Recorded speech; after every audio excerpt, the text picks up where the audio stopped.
सभी धर्मों द्वारा ध्यान पर बल दिया गया है। मन की ध्यान अवस्था को योगियों द्वारा सर्वोच्च अवस्था घोषित किया गया है, जिसमें मन मौजूद है। जब मन बाहरी वस्तु का अध्ययन कर रहा होता है, तो वह उसके साथ तादात्म्य स्थापित कर लेता है, स्वयं को खो देता है। पुराने भारतीय दार्शनिक की उपमा का उपयोग करने के लिए मनुष्य की आत्मा स्फटिक के एक टुकड़े की तरह है, लेकिन यह उसके पास जो कुछ भी है उसका रंग लेती है।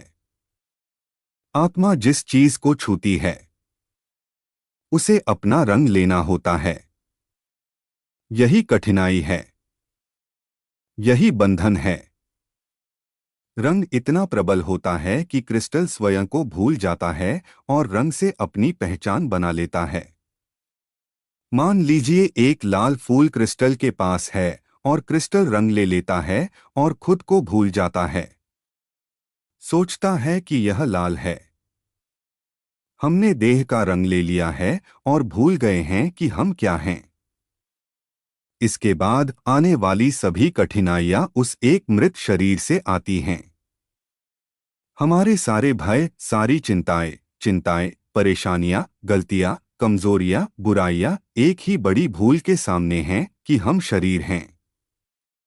यह साधारण व्यक्ति है। यह फूल के रंग को उसके पास ले जाने वाला व्यक्ति है।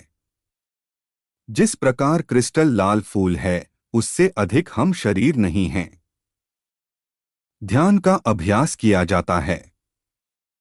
क्रिस्टल जानता है कि वह क्या है, अपना रंग स्वयं लेता है।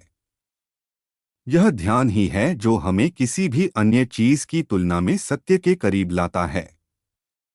भारत में दो व्यक्ति मिलते हैं।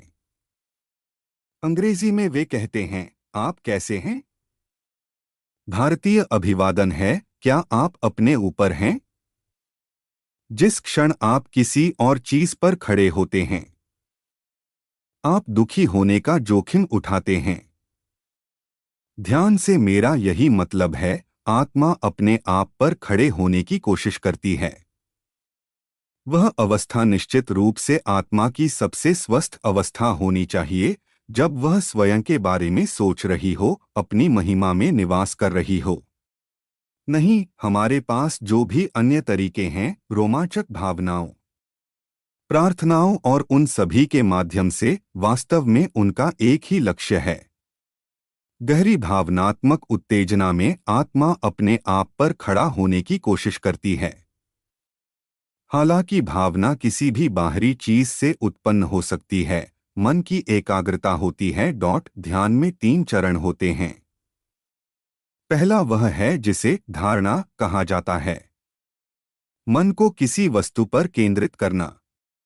मैं इस गिलास को छोड़कर बाकी सभी वस्तुओं को अपने दिमाग से हटाकर इस गिलास पर अपना ध्यान केंद्रित करने की कोशिश करता हूं। लेकिन मन डामाडोल है। जब यह मजबूत हो जाता है और इतना अधिक नहीं डगमगाता है, तो इसे ध्यान कहा जाता है। और तब एक उच्चतर अवस्था होती है, जब कांच और मेरे बीच का अंतर खो जाता है, समाधि या अवशोषण। मन और शीशा एक जैसे हैं। मुझे कोई फर्क नजर नहीं आता। सभी इंद्रियां रुक जाती हैं और सभी शक्तियां जो अन्य इंद्रियों के अन्य चैनलों के माध्यम से काम कर रही हैं, मन में केंद्रित हो जाती हैं। फिर यह गिलास पूरी तरह से मन की शक्ति के अधीन है। इसे साकार करना है। यह योगियों द्वारा खेला गया एक अद्भुत नाटक है। मान लीजिए बाहरी वस्तु मौजूद है।